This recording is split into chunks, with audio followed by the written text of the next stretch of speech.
সে তুমি না থাকলে আমি রান্না করেই খেতাম। দিদা, দাদু কিন্তু তোমাকে চলে যেতে বললো। কি বললে? আমি চলে যাব? আরে তাহলে তাই হবে। এই গুলটে, তুই এসব কি বলছিস বলতো? গুছিয়ে বিদায় নিচ্ছি। আরে আরে আরে, কোথায় চলে যেতে বললাম গিন্নি? হয়েছি আর না, আজকেই আমি বাপের বাড়ি চলে যাব। হ্যাঁ, এই দেখো, আমি কোথায় চলে যেতে বললাম? তোমার মনের কথা আমি বুঝে গেছি।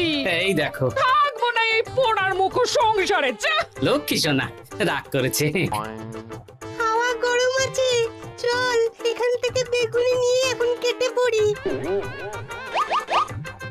এই সামান্য ব্যাপারে রাগ করার কি আছে বলো তো? এবার নিজের সংসার নিয়ে নিজে থাকো। সারাদিন শুধু খাই খাই আর খাই খাই। নাও এবার ঠেলা সামলাও। ভুল করেও আমাকে বাপের বাড়িতে ডাকতে যাবে না বলে দিচ্ছি। যদি যাও তাহলে আমার থেকে খারাপ কেউ হবে না, এই বলে দিলাম। ওগো, তুমি আমায় ছেড়ে চলে গেলে গো। এবার আমি কার কাছে বায়না করবো গো?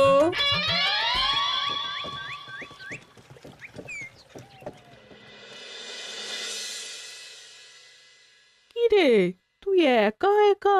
জামাই কোথায়? তোমাদের জামাইকে ছেড়ে চলে এসেছি। এ মা, তুমি কি থাকতে দেবে না আমি চলে যাব? এসব আবার কি কথা বলছিস তুই? হ্যাঁ, এ তো তোরও বাড়ি। আমাদের ভাত ডাল জুটলে তোরও জুটবে। কি হয়েছে রে দিদি? দিন রাত খেটে খেটে কয়লার মতো পুড়ে যাচ্ছি, আর ওনার বায়না শেষ নেই। সারাদিন শুধু খাই খাই আর খাই খাই। এবার বুঝবে জামাই বাবু। হ্যাঁ, নিজে হাত পুড়িয়ে রান্না করার ঠেলা।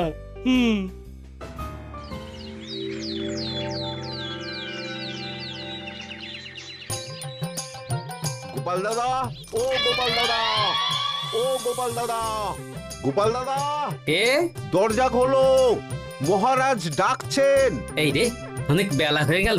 আরে দরজাটা খোলো। যাচ্ছি যাচ্ছি। আরে আজকে তো গ্রামের সেচ প্রকল্প নিয়ে আলোচনা আছে, মহারাজ তাই তোমাকে ডাকছেন। মুখ হাত ধুয়ে যাচ্ছি।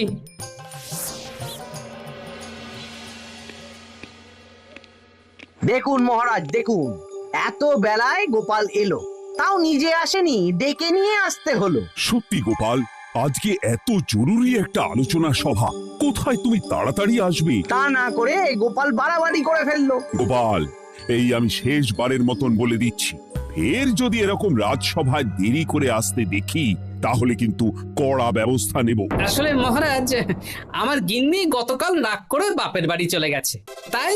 বেশ হয়েছে। আচ্ছা, যে জন্য আজকের আলোচনা সভা ডাকা হয়েছে সেটা হলো আমাদের রাজ্যের দক্ষিণে একটা সেচের জন্য পুকুর খনন করা হচ্ছে। এ তো খুব ভালো কথা মহারাজ। দক্ষিণের চাষি ভাইরা অনেক দিন ধরে জলের সমস্যায় ভুগছিল, এবার একটা সুরাহা হবে। কিন্তু এটার জন্য তোমাদের বেতন কয়েক মাস কম পাবে তোমরা। এ কি, কেন মহারাজ? তোমার তো এখন একজনের সংসার গোপাল, তোমার আবার চিন্তা কিসে? তাহলেও সেচের জন্য পুকুর খোঁড়া হবে, তার সাথে আমাদের বেতনের কি সম্পর্ক? কারণ ভাড়ারের অবস্থা খুব একটা ভালো নয়, তাই আগামী 3 মাস তোমাদের বেতন 5 মোহর করে কম দেওয়া হবে। হ্যাঁ? হ্যাঁ নয় হ্যাঁ। আর ওই 3 মাসের কেটে নেওয়া বেতন চতুর্থ মাসের বেতনের সঙ্গে যোগ করে দেওয়া হবে।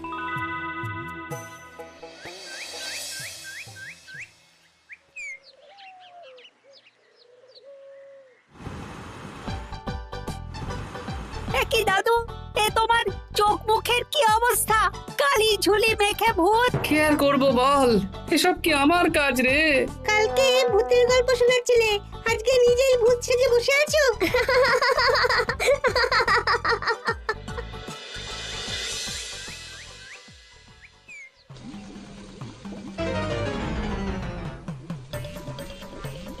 এই রে, ভাতগুলো পড়ে গেছে। দূর দূর দূর, এভাবে হয় নাকি? না, এবার থেকে ভোজনালয় থেকেই খাবার খেতে হবে। একার জন্য কে আবার রান্না করে? দূর দূর। কি গোপাল দাদা, তুমিও আমার মতন ভোজনালয়ে খাচ্ছ? আমার না হয় বাড়িতে রান্না করার কেউ নেই। আমারও নেই, যে ছিল সে ছেড়ে চলে গেছে। ভাই, আর একটু ভাত দেবে? গোপাল দাদা, ভাত আর হবে না গো, আরো কয়েকজন দৈনিক খদ্দের আসবে, তাদের জন্য রেখে দিয়েছি। তাহলে কি আর করা যাবে, একটু একটু ওই তরকারি একটা শাল পাতায় মুড়ে দে, বাড়িতে গিয়ে মুড়ি দিয়ে খাবো। আচ্ছা, তা দিচ্ছি। তুমি খাওয়া হয়ে গেলে হাত মুখ ধুয়ে নাও। আচ্ছা গোপাল দাদা, গিন্নিমা চলিয়ে গেল কেন? সে তোর গিন্নিমাকে গিয়ে জিজ্ঞেস কর। সে তো জিজ্ঞেস করতেই হবে, তোমার মতো একটা ভালো মানুষকে ছেড়ে চলিয়ে গেছে।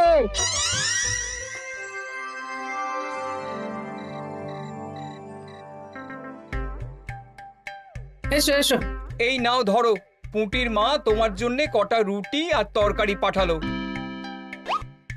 শুনলাম তুমি বাইরে ভোজনালয় খাচ্ছ। কি আর করবো বলো, একদিনই ঘর দুয়ারের একই অবস্থা করেছো গো গোপাল দাদা। ওই একার সংসার, এখন আমার কাজের মধ্যে দুই, খাই আর শুই। তা গিন্নিমাকে খবর দাও। না না না, খবর দিলে আবার অশান্তি শুরু করবে, বরং তুমি গিয়ে বলো। বেশ, তাহলে কালকে আমি তোমার শ্বশুর বাড়ির দিকে সার কিনতে যাব, না হয় গিন্নিমাকে আমিই খবর দিয়ে দেবো।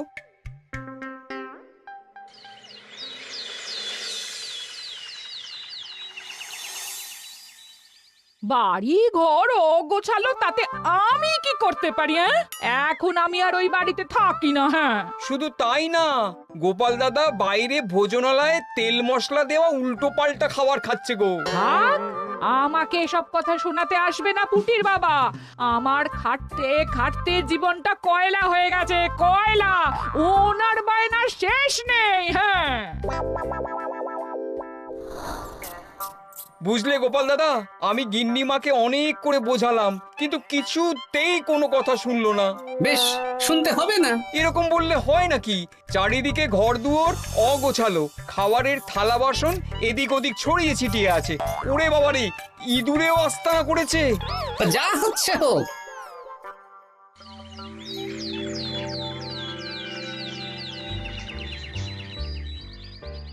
ভোলা, আটটা কচুরি দাও তো ঝটপট, খেয়ে রাজসভায় চলে যাব। এই নাও। ও গোপাল দাদা, শুনলাম নাকি গিন্নিমা বাড়ি ছেড়ে চলে গেছেন? হ্যাঁ, ঠিকই শুনেছো। তাই বাইরের খাবার খেয়ে কতদিন কাটাবে? এভাবে তো তোমার শরীর খারাপ করবে। ওই শরীরের নাম মহাশয়, যা সবে তাই সয়। রান্না বান্না করছো বাড়িতে? না, রান্না করার লোক নেই, আর আমার দ্বারা ওসব কালিঝুলি মাখাও সম্ভব না। দেখো গোপাল দাদা, এই রোজ রোজ বাইরের খাবার খাওয়া ভালো নয়। ভাবছি আরেকটা বিয়ে করব। হ্যাঁ, বলো কি? গিন্নিমা জানলে তো? জানলে জানুক, ও তো এখন আর আমার কেউ নয়। গোপাল দাদা আরেকটা বিয়ে করবে? না না না না না, গিন্নিমাকে বলতেই হবে ব্যাপারটা।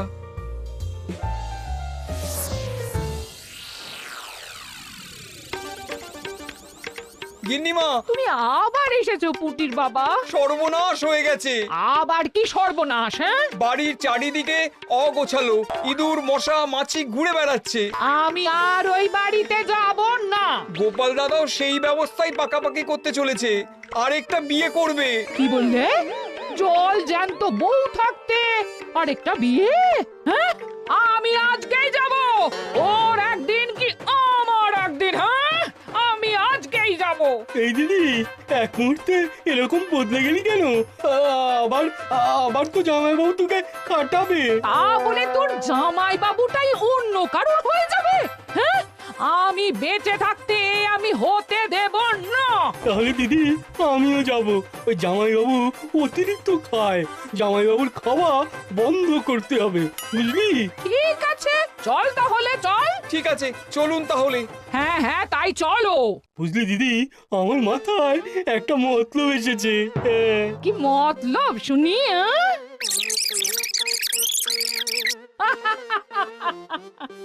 এই বেশ তো বেশ, এতে যদি তোর জামাই বাবুর অতিরিক্ত খাওয়া কমে তাহলে তো ভালোই কথা। কিন্তু খুব সাবধান, গোপাল দাদার নজর কিন্তু বাজ পাখির নজর। তাহলে যাওয়ার পথে একটা সাজঘর হয়ে যেতে হবে। হ্যাঁ, তাড়াতাড়ি চলুন, রাতে মনে হয় ঝেঁপে বৃষ্টি হবে। কই গো, বলি কোথায় গেলে? এ কি, আমি তো বেশ ভালোই ছিলাম, তা তা তুমি আবার ফিরে এলে কেন? আমি বেঁচে থাকতে তুমি আবার বিয়ে করবে? ওসব চলবে না। আমি এক সাধক বাবাকে নিয়ে এসেছি, তোমার সব ভীমরতি ইনি ছড়িয়ে দেবেন। হ্যাঁ, আজকে থেকে তোমার অতিরিক্ত খাওয়া দাওয়া বন্ধ করার দায়িত্ব এনার। যাব বাবা।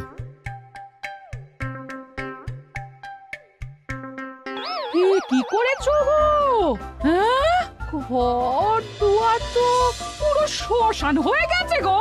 এখন আবার তোমার ঘর তুমি পরিষ্কার করো। সে করছি, তুমি যাও বাজার করে নিয়ে এসো।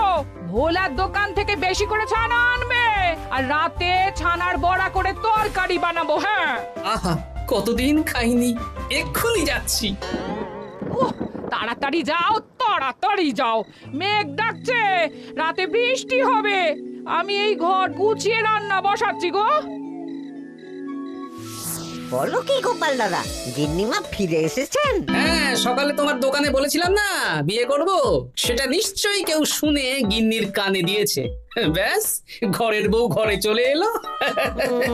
সকালে যখন তোমাকে আমি ওই কচুরি দিচ্ছিলাম, তখন তো ওই পুঁটির বাবাকে দোকানের সামনে দিয়ে হেঁটে যেতে দেখেছিলাম। তাহলে পুঁটির বাবাই খবর দিয়েছে, ভালোই হয়েছে। যাই হোক, আমাকে ওই 500 গ্রাম মতো ছানা দাও তো, গিন্নি ছানার বড়া দিয়ে তরকারি করবে। ভালো তো, ভালো তো, তোমরা ওই কর্তা গিন্নি একসাথে খাবে। আবার কোন সাধককে নিয়ে এসেছে যে আবার খাবার খাওয়া নিয়ন্ত্রণ করবে?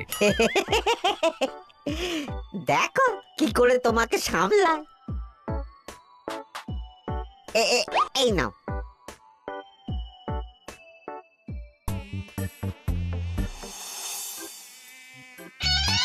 দেখি গিন্নি, আমার জন্য 2টো বড়া আর ওনার জন্য এতগুলো? বেশি খেলে তোমার চেহারা ঠিক হবে না বৎস, তোমাকে রোগা হতে হবে, তাই কম খেতে হবে, বুঝলে? ঠিক আছে, আপনাকে আমি মজা দেখাচ্ছি। অগত্যা গিন্নির হাতের খাবার খাচ্ছি, এই আমার 14 পুরুষের ভাগ্য ভালো।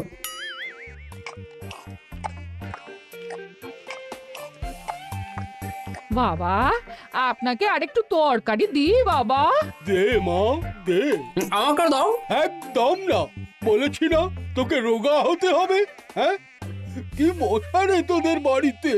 আরে রে, নকল গুফ, মশা যাওয়ার আগে আপনাকে আমি তাড়াবো। এই কদিন চারদিকে সব ছড়িয়ে ছিটিয়ে নোংরা করেছে, মশা মাছি এত তাড়াতাড়ি যাবে না। হ্যাঁ, আমার খাওয়া হয়ে গেছে, আমি উঠলাম। আপনি ভালো করে খান, কেমন?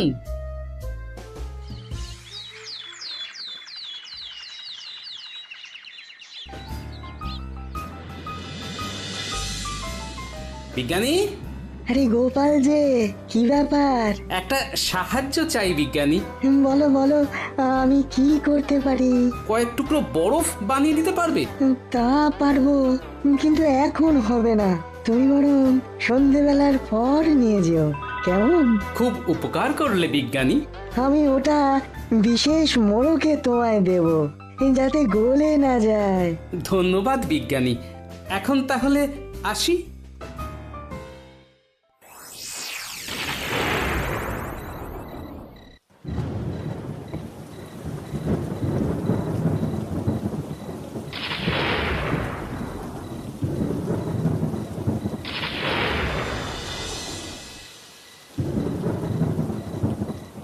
ভালো করেছিস বাবা, যা মশার উৎপাত, মশারি ছাড়া ঘুমোনো যাবে না। কথায় আছে সেবাই পরম ধর্ম, তাই একটু ধর্মকর্ম করছি আর কি। আপনি ঘুমিয়ে পড়ুন, আমরা ওই ঘরে গেলাম। হ্যাঁ, সব দরজা জানলা ভালো করে বন্ধ করে দিয়েছো তো? ঝেপে বৃষ্টি নেমেছে। হ্যাঁ হ্যাঁ, কোনো চিন্তা নেই, তুমি ঘুমো, আজকে অনেক খাটনি হয়েছে গো। হ্যাঁ, জয় ঠাকুর।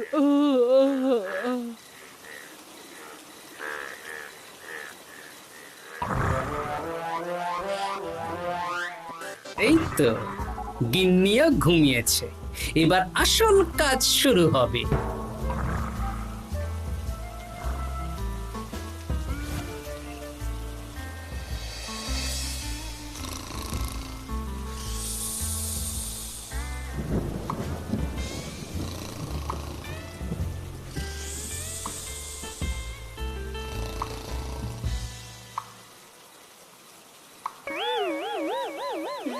কি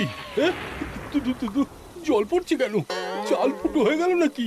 এত রাতে দিদিকে ডাকা ঠিক হবে না। আরে আরে কি মুশকিল, এখনই জল পড়ছে। আরে দূর দূর।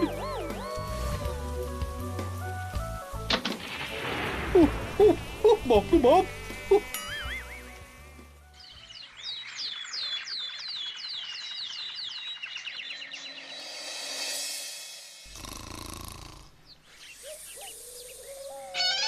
সুপ্রভাত। প্রভাত আর শো নেই। কেন? সারা রাত প্রথমে ভিজেছি, তারপরে মশার কামড় খেয়েছি। ভিজেছেন কেন? আচ্ছা, এ কি? আচ্ছা। রাতে চাল ফুটো হয়ে জল পড়ছিল। আচ্ছা, খুব ঠান্ডা লেগেছে। একটু একটু মধু আর তুলসী পাতা দে, একটু খাই। এই দিচ্ছি বাবা। এ হতেই পারে না, কদিন আগেই তো চাল সারিয়েছি। ঘরের মধ্যে তাহলে জল এলো কি করে? ঠিক যেভাবে আপনার নাকের নিচে নকল গোঁফ এসেছে শ্যালক বাবু, ঠিক সেইভাবেই। এই রে, হয়ে গেল। দাড়িটাও তো নকল। না মানে আমি বুঝিয়ে বলছি গোপাল, তুমি তো একটু বেশি করে খাও, তাই আমি ভেবেছিলাম ওই তোমার যাতে খাওয়াটা একটু কমে, তাহলে আমার দিদির খাটনিটা একটু কমবে। খাটনি কমাতে তো আপনি আসেননি, উল্টে আপনি নিজে ছলে বলে খাচ্ছিলেন। অতিথি হিসেবে এলে নিশ্চয়ই খাওয়াতাম, কিন্তু এটা আপনি ঠিক করেননি। ওগো, ও তো আমার ভালোর জন্যই করেছে। তুমি আমার বিবাহিত স্ত্রী, ও এখন তৃতীয় ব্যক্তি, তুমি ওর কথা কেন শুনবে? হ্যাঁ, প্রথমে বাচ্চাগুলো মস্করা করলো, সেই শুনে তুমি চলে গেলে। ওরা তৃতীয় ব্যক্তি, ওদের কথায় কান দিলে।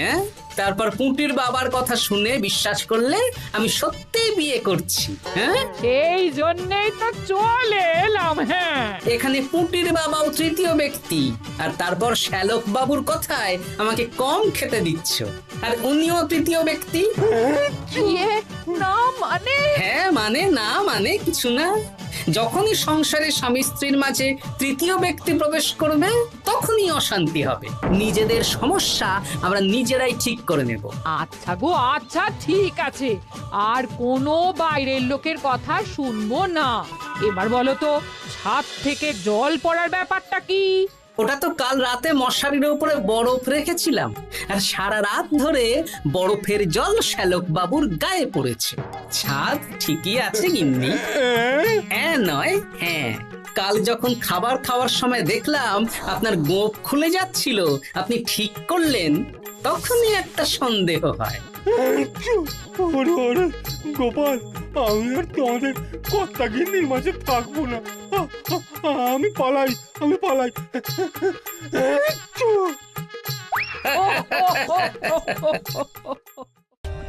For more updates, subscribe to our channel, click the show links and enjoy watching the videos.